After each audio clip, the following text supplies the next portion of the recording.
When implemented correctly, Agile teams can make organization faster, more flexible, and more customer-centric. So what if an organization could launch tens, hundreds, or even thousands of Agile teams?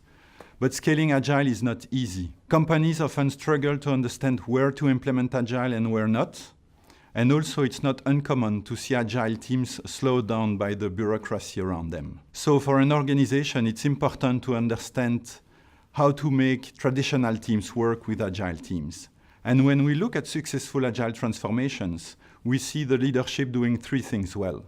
First of all, they operate themselves like an Agile leadership team. They have their backlog of priorities, they adopt a test and learn approach, and they empower people.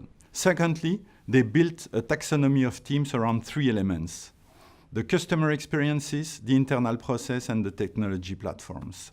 And thirdly, they plan for a sequenced rollout of Agile teams in line with corporate priorities.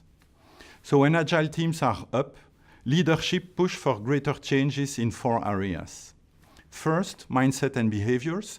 They want to see Agile values and principles adopted across the organization, even if only some teams are adopting Agile ways of working.